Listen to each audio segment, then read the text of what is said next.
Hello collector, Spooky Pursuity back with you here, just for a little quick video, let you guys in on what I'm thinking here. So, I have a vacation week this week, so I'm very grateful for that. It's a bit of a staycation, got all of the stuff that I needed to do for my apartment out of the way, did my laundry and everything. So I got that done within a reasonable amount of time. And I started thinking to myself about what else I'm going to do this week. And, in my downtime. So I started thinking about how I wanted to do a horrorthon. There have been so many times throughout the year, especially while I'm working and I'm kind of daydreaming about being somewhere else, right? Being like, I really want to have a horrorthon if I could just have the time to do it. And damn it, I'm doing it. So then I started thinking about, okay, the major franchises. We got the Halloween franchise, Nightmare on Elm Street, Friday the 13th. I'm thinking of these because they're going to eat up a lot of time. And so I started thinking about these, and that leads me to start thinking about Halloween. And I'm like, okay, well, there's basically two timelines now. I mean, there's the classic retconned timeline, and then there's the new age 40 timeline. I'm cool with both. I'm also cool with the zombie films, but let's stay on the two timeline thing here.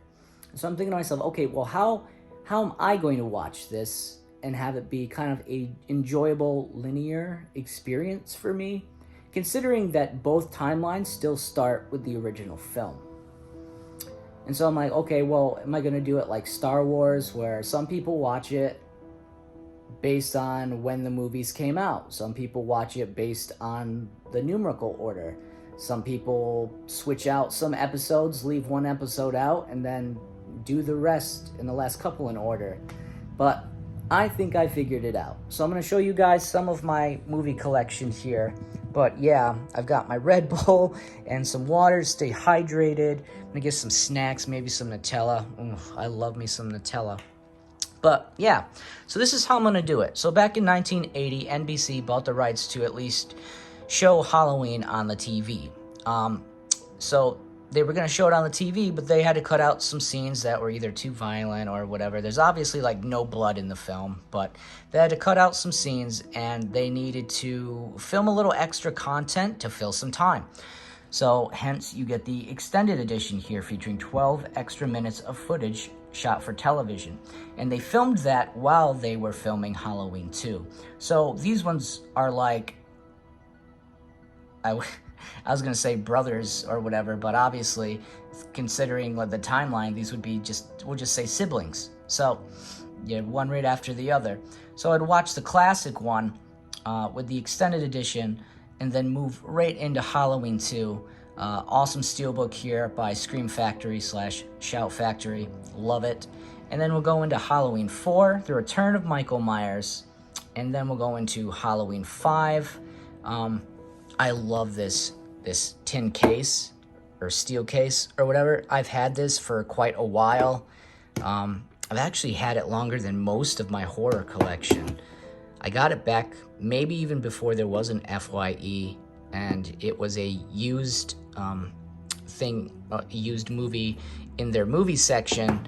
And I was really hardcore into horror movies right then, and I was just picking everything up that looked appealing to me. I was already into Halloween, but I'm so glad I picked this up, and it's moved with me pretty much everywhere else that I've been, and I haven't lost it. It's still in great condition, so pretty pumped to have that still. Maybe we'll take a look at that some other time. And then we'll move on to Halloween 6, The Curse of Michael Myers. We'll be using the unrated producer's cut. We'll do H20, and Lord be with us, we're gonna get through Halloween Resurrection one way or another without, yeah. And then I was like, well, I'm a super big fan of Halloween 3.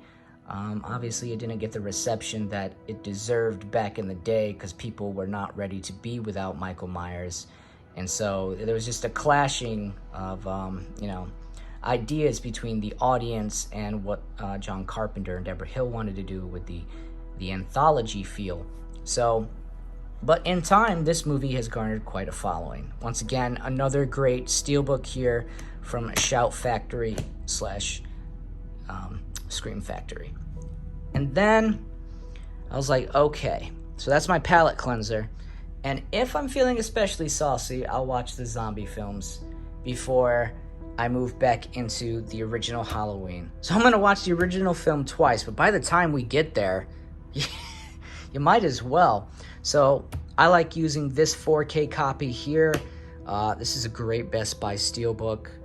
When I saw this, I do have another Halloween Steelbook or two. I've got like the, the 40th anniversary for the original film, or was it the 20? No, it was the 35th. Obviously, that's H40 right there. It was the 35th anniversary FYE exclusive Steelbook, I believe.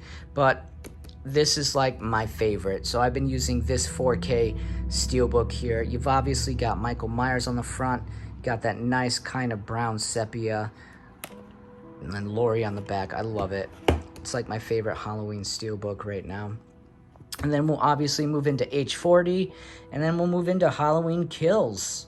And someday there will be Halloween Ends right there.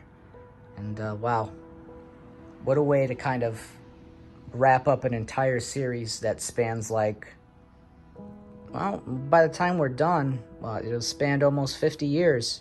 Whew. But yeah, so just thought I'd share that with you all, you know, as horror collectors, horror fans in general. And I'm going to get to it. So you guys stay spooky and have a good night.